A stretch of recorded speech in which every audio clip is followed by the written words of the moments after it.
에베소서 6장 1절로 3절입니다. 자녀들아, 주 안에서 너희 부모에게 순종하라. 이것이 옳으니라. 내 아버지와 어머니를 공경하라. 이것은 약속이 있는 첫 계명이니 이로써 내가 잘되고 땅에서 장수하리라. 이는 살아계신 하나님의 말씀입니다.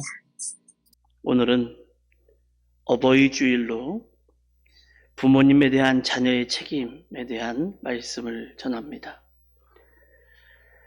에베소서는 6장으로 되어 있는 서신서로 빌립보서, 골로새서, 빌레몬서와 함께 옥중서신이라고 불리기도 합니다. 여러 가지 학설이 있고 여전히 에베소서를 바울이 쓰지 않았다 이렇게 하는 주장도 있지만 그럼에도 불구하고 에베소서는 기독론, 구원론, 교회론, 종말론 등을 잘 제시하고 있는 성경이죠. 특히 교회의 역사를 통하여 가장 많은 영향을 미친 서신서 중에 하나가 에베소서입니다. 그리고 오늘 어버이 주일이 되면 단골처럼 등장하는 오늘 본문 에베소서 6장 1절에서부터 3절, 그 중에서도 5장과 6장은 교회의 구체적인 실제를 다루는데 무엇이 새 사람이고 어떻게 하는 것이 새 사람의 삶인가를 구체적으로 설명하고 훈계하는 부분입니다. 본문을 다루는 새 사람의 삶은 하나님과 그리스도를 본받는 자로 사랑의 삶을 사는 사람, 거룩한 삶, 성령 충만한 삶, 그리고 부부가 서로 사랑하는 삶, 또 부모와 자녀와의 관계, 그리고 주인과 종의 올바른 관계를 유지하는 삶이 무엇이고 그로 인하여 영적 전투의 삶을 보여주는 말씀이 기록되어 있습니다. 에베소서에서 강조하는 여러 가지 조직신학적인 내용 가운데 교회론에 대한 언급을 중요한 신학사상으로 강조합니다. 그래서인지 교회로 번역되는 교회 이렇게 번역되는 이 에클레시아, 영어로는 모두가 처치 이렇게 번역을 하지만 이 성경에서 교회 이렇게 번역하는 말은 에클레시아라고 하는데 이 에베소서에는 총 10번이 나오는데요. 5장 25절 한 절 말씀에 2번 나오는 것까지 포함하면 총 11번 나옵니다. 이렇게 10번 나오는 이 에클레시아 이 말이 나오는데 이 에클레시아는 이렇게 각 지역에 있는 교회들과 무관하다고 볼 수는 없지만 주로 그리스도의 몸으로서 하나고 거룩하고 보편적이고 사도적이며 우주적인 교회를 가리키는 그런 단어가 에클레시아라고 하는 단어입니다. 에베소서에는 그리스도의 비밀은 예수 그리스도의 십자가를 통한 하나님의 은혜로운 구속 사역보다는 이 유대인과 이방인이 그리스도를 통해서 우주적인 교회를 형성하는 것이고 이 비밀을 전파하는 것이 예수를 믿는 자들의 사명이다 이렇게 됩니다. 그런데 왜 이런 신학적인 내용이 담겨 있는 이 에베소서의 말씀이 어버이 주일이 되면 어김없이 6장 1절로 3절의 말씀이 등장할까요? 우리가 여기서 앞에서 말한 것과 같이 우주적인 교회, 이 보편적인 교회를 향하여 보내졌을 때 이 에베소서는 그러니까 에베소서가 보내진 이 지역의 에베소라는 지역은 사회적으로, 종교적으로, 문화적으로 굉장히 혼합적인 가르침이 그 지역에 상당한 영향력을 미쳤던 지역으로 이 말씀이 전해졌습니다. 그래서 골로새서를 통해서 비춰진 혼합주의, 그래서 에베소서와 골로새서는 거의 쌍둥이 같은 형태를 가지고 있는데 골로새서를 통해서 비춰진 혼합주의는 그리스도의 인격을 과소평가하고 인간의 철학 그리고 세상의 초등학문을 강조하고 또 유대적인 율례, 그러니까 유대인들이 가지고 있던 유대주의적으로 가지고 있는 그런 율법으로 인하여 파생된 모든 것들을 강조했고요. 또 천사 숭배를 강요하는 등 가르침으로 인해서 에베소 지역에도 많은 도전이 있었던 것 같습니다. 어쩌면 우리가 살고 있는 이 지역과 그리 다른 모습은 아닌 것 같습니다. 이 지역에는 불교의 문화권과 유교의 문화권이 굉장히 강하지 않습니까? 조금 성격은 달라도 그런 많은 도전이 있었던 곳입니다.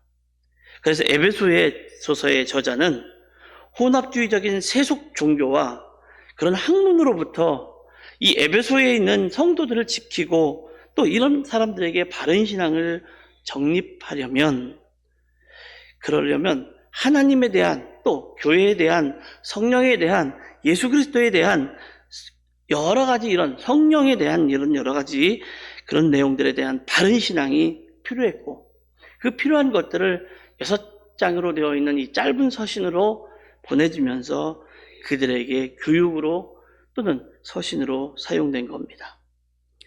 그러므로 에베소서는 다양한 주제가 전개가 됩니다. 에베소서를 그리스도 안에서 이루어지는 통일과 함께 하나님의 구원과 신자의 새로운 삶에 대한 부분으로 나누어 보면 이해가 잘 될 겁니다. 그러므로 에베소서는 하나님의 은혜와 사랑의 근거에 부르심에 합당한 삶을 살 것을 성도들에게 강력하게 요구합니다. 신앙인의 거룩한 삶은 하나님이 택하신 백성들이 어떻게 살아야 할 것인가를 아주 구체적으로 보여주기 때문입니다. 그러면 우리가 이 말씀을 읽으면서 성도다운 사람에 대하여 실제적인 가르침이 무엇이 있는지 한번 살펴보면, 그리스도인으로서 합당한 삶에 대한 에베소의 메시지는 무엇보다도 신분 또는 정체성에 대해서 이해하는 데부터 시작이 된다고 볼 수가 있어요. 여러분은 누구십니까? 여러분은 누구시냐고 여쭤보면 여러 가지 이야기들을 할 겁니다.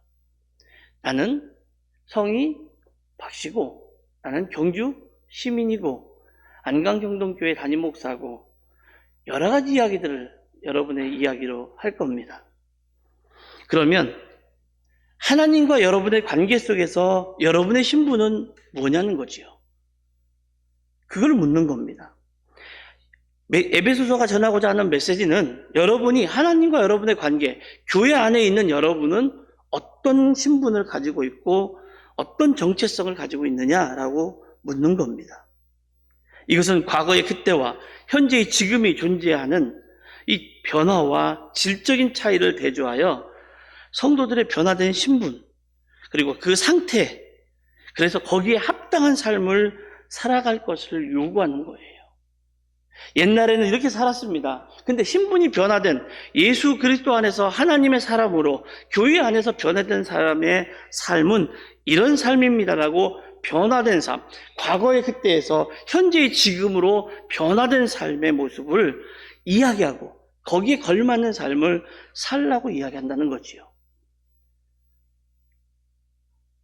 예전에는 거지처럼 살았는데 지금은 왕처럼 산다면 부유한 모습, 왕처럼 사는 모습으로 바뀌어야 되는데 여전히 옛날 거지처럼 살았던 모습이 그리워서 그렇게 살아가고 있다면 그 사람은 신분에 대한 변화와 거기에 합당한 삶을 살지 못하고 있는 거지요.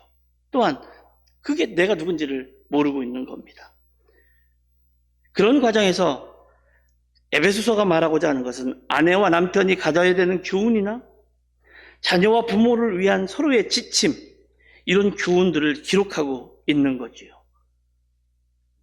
5장과 6장에서 특별히 더 그 말씀에 대해서 기록하는 겁니다. 너희 신분이 과거에서 지금 현재의 모습으로 변화되었다면 이제는 옛날 예수님을 알지 못하고 예수님을 믿지 않던 상태에서 예수님을 믿는 사람으로서 하나님의 자녀가 되었다면 너희들의 모든 신분이 변화된 그 모습대로 합당하게 살아야 된다는 거지요. 그것은 아내와 남편에게도, 또 부모와 자녀 간의 관계에도, 또 성도와 성도의 모든 관계 속에서도 동일하게, 또한 성도와 믿지 않는 사람들과의 관계에서도 이 모든 일들은 그렇게 나타나야 된다는 거예요. 그 중에서 우리가 오늘 보고자 하는 이 6장 1절로 3절의 말씀은 부모와 자녀과의 서로의 관계에서 나타나는 지침에 대한 교훈입니다. 이 교훈을 보면서 어버이 주일 자녀가 부모에 대한 책임이 무엇이 있는지 한번 보도록 하겠습니다. 여러분 들어보셨지요? 애증의 관계. 애증의 관계.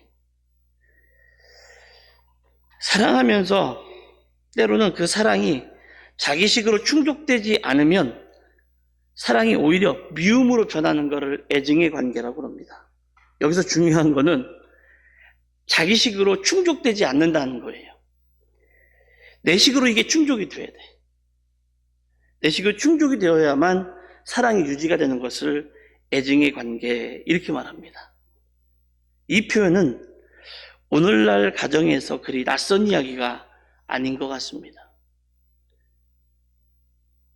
그런 시대에서 다시 부모를 향한 자녀들의 책임을 말한다는 것이 어쩌면 시대의 흐름을 역행하는 것 같고 벗어난 것 같고 또 하나는 가부장적인 시대의 도덕 강론처럼 들릴 수도 있습니다. 그러나 우리 그리스도인들은 우리가 믿는 성경이 시대를 초월한 하나님의 말씀이라고 고백하는 사람들입니다. 성경이 구약이 언제 쓰여졌건 신약이 언제 쓰여졌건 그것이 중요한 것이 아니라 이 하나님의 말씀이 쓰여진 그때를 초월하여 현재에도 앞으로의 세대까지도 영향을 미치는 하나님의 말씀이라고 저와 여러분은 고백한다는 거예요. 그러면 성경이 변함없이 가르치는 이 시대의 어버이들을 향한 자녀의 책임, 그건 뭘까요? 사실 우리 교회 같은 교회에서 이런 말씀을 전하는 게 되게 낯섭니다. 왜 그런지 아시죠? 다 어머니시고 다 아버지시기 때문에 정작 들어야 할 젊은 우리의 자녀들이 교회는 거의 없다는 게 안타까운 현실이지요. 하지만 우리는 오늘의 말씀을 통해서 하나님이 하시고자 하는 그 말씀을 좀 듣기를 원합니다. 젊은 자녀가 부모를 향해 사야 될 책임에 대한 것도 분명 들어야 되겠지만 부모된 우리에게 하나님이 하시고자 하는 말씀도 분명 있으실 터인데 그 말씀을 좀 들어보자는 거지요.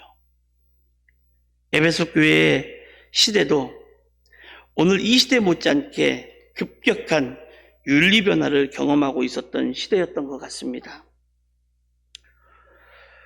로마 제국이 전 세계를 정복하며 팍스 로마나의 식민지 문화를 기존 전통 윤리에서 사람들을 해방해내기 시작했습니다. 우리도 일제 36년이라는 그 시간을 지내면서 일제강점기를 지나면서 해방될 때 그 일들을 한번 생각해 보시면 될 것 같습니다. 아니 어쩌면 조선시대에서 일제강점기로 들어가는 그때를 또 생각해 보시면 비슷하지 않을까라고 생각이 됩니다. 물론 상황은 많이 다르겠지요. 이 팍스 로마나 이 문화에서는 제일 많이 흔들린 게 뭐냐면 부부관계입니다.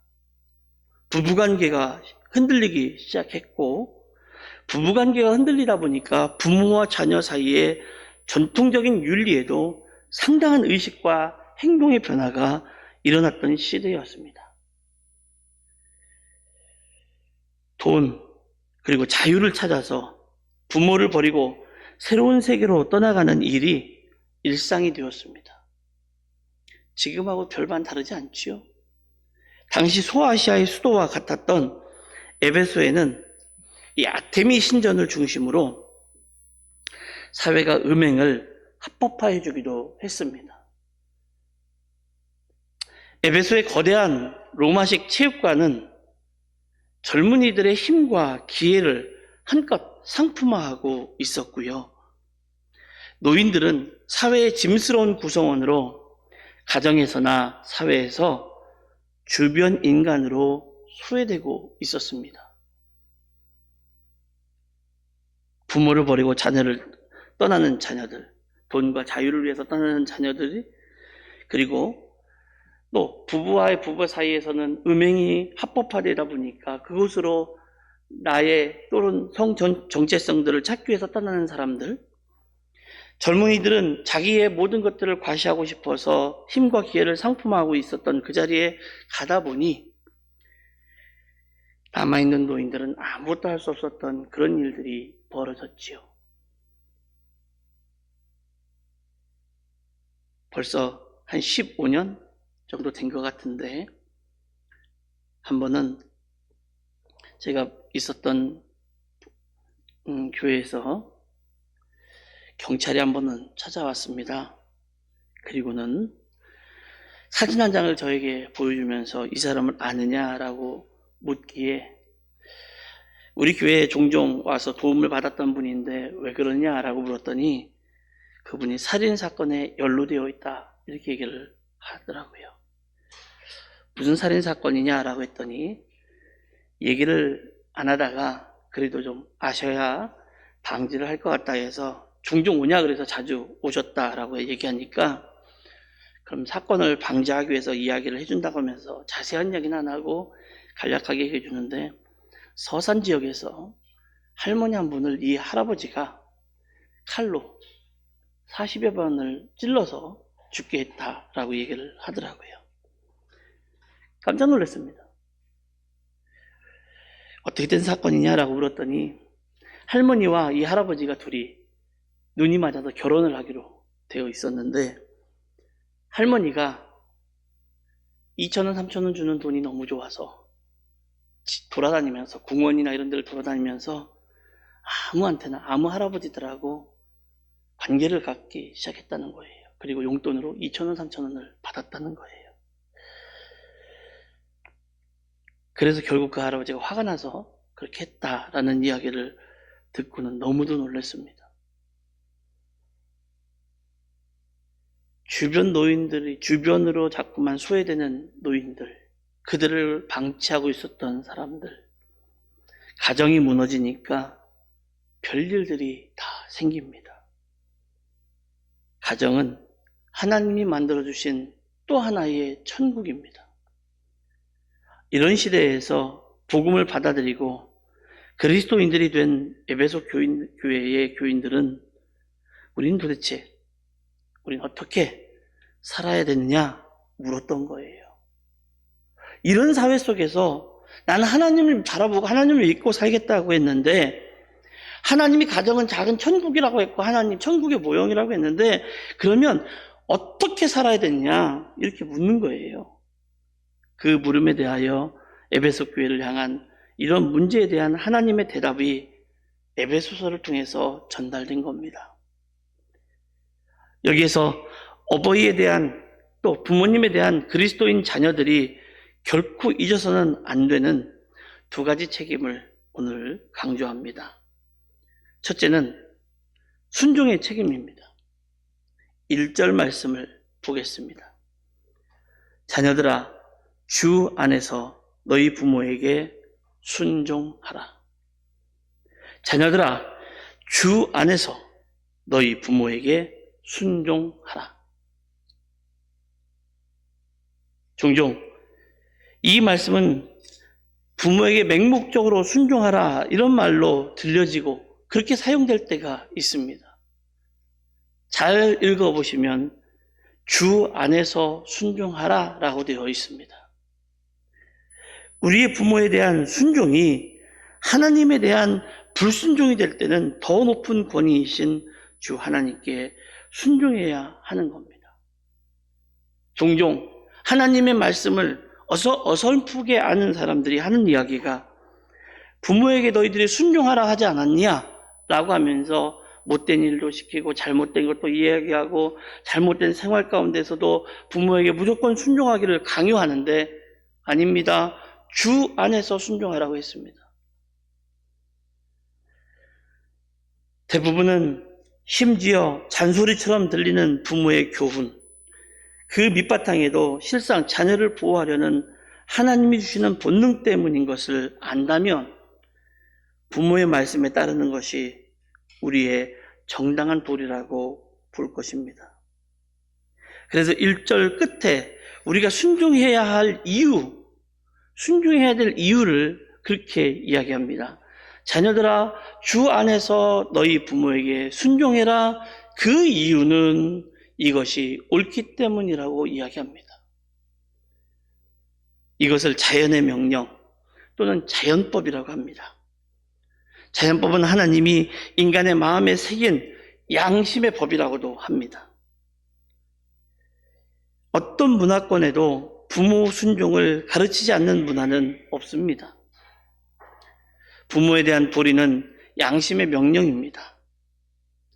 부모의 존재는 어쩌면 하나님의 마음과 메시지를 전달하기 위한 하나님의 도구라고도 볼 수가 있습니다. 그래서 이렇게 표현하는 경우도 있습니다. 부모는 보이지 않는 하나님의 보이는 새로운 형상이라고. 그렇다면 우리는 부모의 말씀에서 하나님의 말씀을 들을 수 있어야 하고, 부모의 고통에서 하나님의 고통을 느낄 수 있어야 하고, 부모의 눈물에서 하나님의 눈물을 볼 수 있어야 하고, 부모님의 사랑에서 하나님의 사랑을 느낄 수가 있어야 됩니다.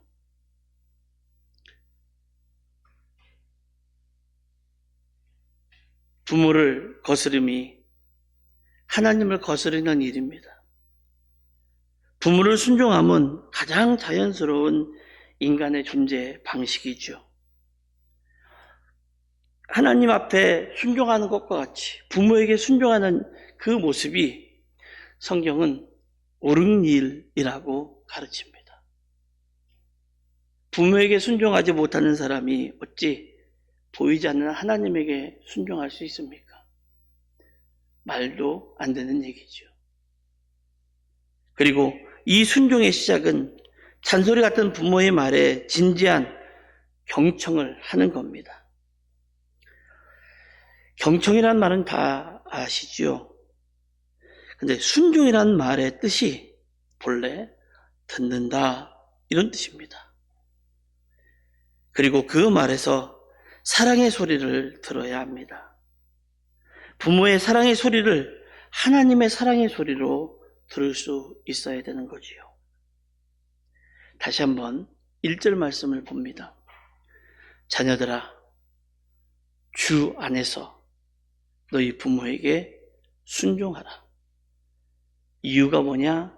그것이 옳은 일이기 때문이다. 두 번째는 공경의 책임입니다. 2절 말씀입니다. 내 아버지와 어머니를 공경하라. 순종이 의지적인 측면을 강조하는 단어라면 공경은 정서적인 측면을 더 강조하는 단어예요. 여기 공경이라는 말은 헬라어로 티마오라고 합니다. 티마오라는 단어를 쓰는데 이 단어는 굉장히 가치가 있는 대상에 대해 부드럽고도 친밀한 반응 이런 뜻이에요. 티마오 이 말은 굉장히 가치를 가지는 대상에게 대해 부드럽고 친밀한 반응을 보인다 그런 뜻으로 하는 말입니다. 부모에게 순종하라는 것으로 족하지 않고 부모를 사랑하고 존중히 여기라는 말이에요. 순종이 외적 행동을 강조하는 말이라면 공경은 내적인 태도를 강조하는 말이에요. 순종은 누구나 볼 수 있을 만큼의 행동적인 것이 수반이 된다면 공경은 마음으로 내 부모를 공경하는, 내 부모를 받드는 거예요. 행동으로뿐만 아니라 마음으로 부모님을 존중해야 된다. 그런 말이죠. 그리고 우리가 그렇게 해야 될 이유는 그렇게 하는 것이 2절 끝부분에 보니까 약속이 있는 첫 계명이다. 이렇게 말했습니다. 여러분, 첫 계명이래요. 잘 보셔야 됩니다. 왜 첫 계명이라고 썼는지를 잘 보셔야 돼요. 계명이라고 쓴 이유는 10계명은 원래 2개의 돌판으로 나뉘어 쓰였습니다.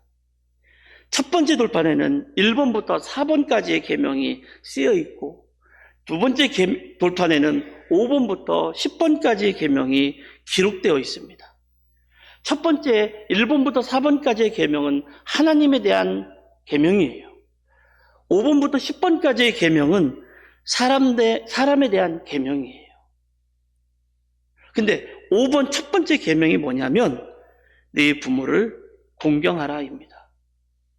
그래서 약속 있는 첫 계명이라고 써 있는 거예요. 부모 공경은 하나님의 명령이고 하나님의 법이에요. 하나님의 명령은 자연 명령이나 양심의 명령을 넘어서는 거예요.